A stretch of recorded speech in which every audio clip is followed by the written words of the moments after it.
Herkese merhaba. Ben Hasan. Türkçe öğrenen yabancılar için açmış olduğum Let's Speak Turkish kanalına hoş geldiniz. Bu kanalda 2 haftada bir sizler için seçmiş olduğum farklı konularla alakalı podcastler hazırlıyorum. Türk kültüründen Türkiye'de yetişmiş ünlü kişilere, Türkiye'de bulunan önemli tarihi yerlerden Türk diliyle alakalı konulara, ayrıca kişisel gelişim konularından ilginizi çekebilecek teknolojik konulara kadar farklı konularda sizlere bölümler hazırlıyorum. Amacım Türkçe olarak dinlediğiniz bir konuda anlama kapasitenizi arttırmak ve kelime dağarcığınızı zenginleştirmek. Kanalıma hala abone olmadıysanız ücretsiz bir şekilde abone olabileceğinizi hatırlatmak isterim.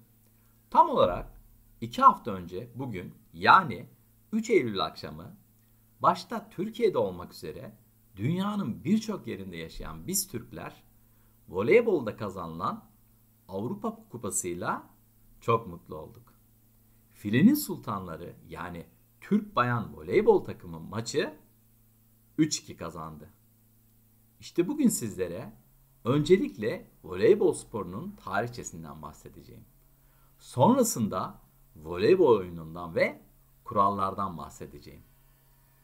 Devamında önemli bazı voleybol terimlerden bahsetmeyi planlıyorum.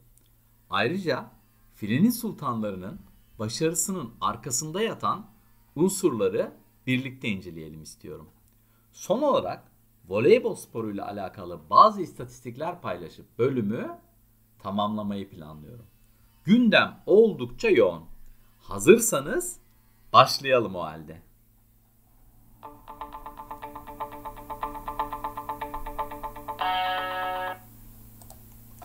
Voleybol 19. yüzyılın sonlarına doğru Amerika Birleşik Devletleri'nde ortaya çıkmış bir spor dalıdır.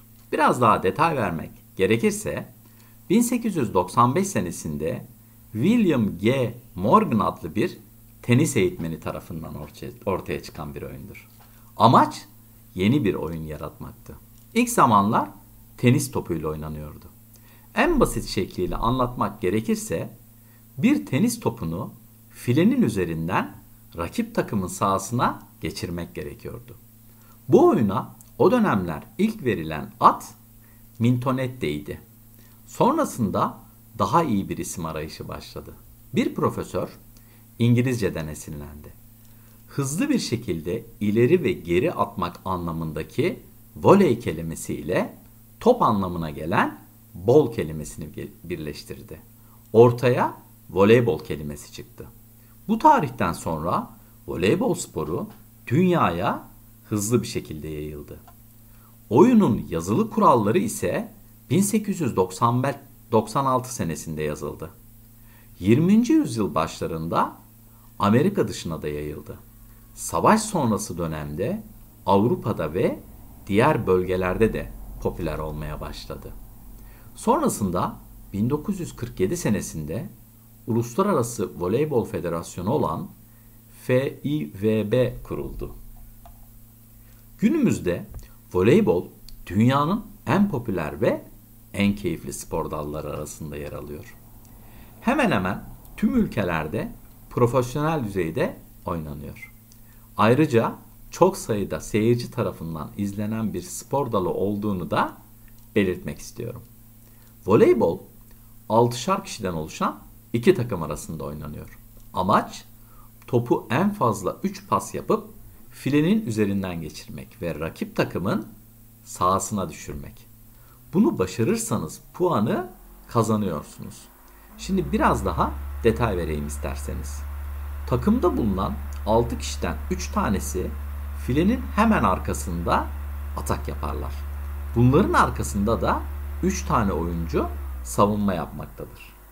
Kurallara devam edelim isterseniz. Topa 4. kez vurduğunuz durumda faul yapmış olursunuz ve top karşı tarafa geçer. Topa el ve kollarla dokunabilirsiniz ama ayak ve bacakla dokunursanız yine faul yapmış sayılırsınız. Voleybol maçları toplam 5 setten oluşur. İlk 4 set için ulaşılması gereken sayı 25'tir.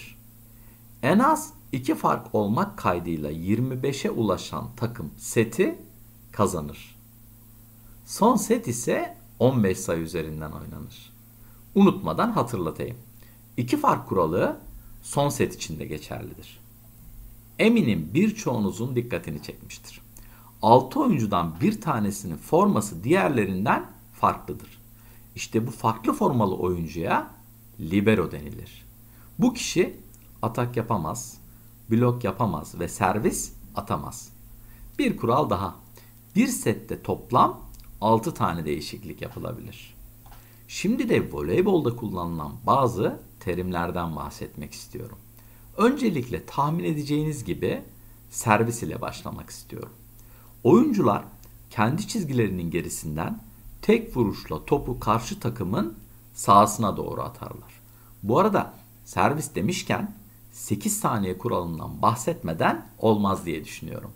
Bu kurala göre hakem düdüğünden sonra servis kullanan kişinin topu elinden çıkarması için 8 saniye süresi vardır.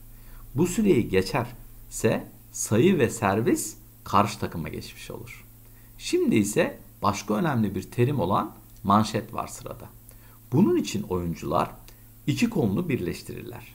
Ya kol içiyle ya da baş parmaklarıyla vururlar. Umarım gözünüzde canlandırabilmişsinizdir. Şimdi sırada hangi terim var sizce?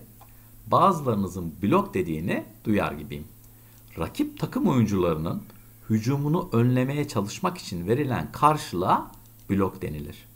Blok yapan oyuncuların amacı topu filenin kendi taraflarına geçmesini önlemektir.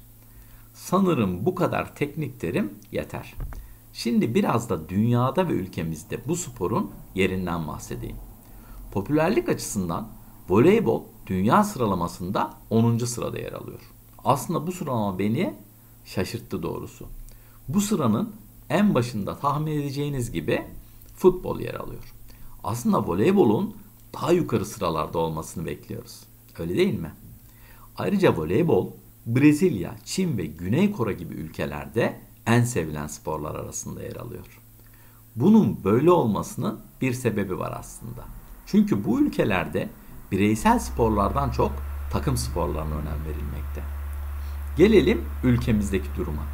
Türkiye özellikle kadın voleybolunda Avrupa'nın en iyi ülkelerinden bir tanesi. Zaten bölümün başında belirttiğim gibi 2 hafta önce aldığımız kupayla bu başarıyı taçlandırdık aslında. Şimdi ise biraz da bu başarının arkasındaki sırrı konuşalım isterseniz. En önemli sebeplerinden bir tanesi altyapıya verilen önem diyebilirim. Yani sporcular genç yaşlarından itibaren desteklenmektedir. Altyapıya çok ciddi yatırımlar yapılmaktadır.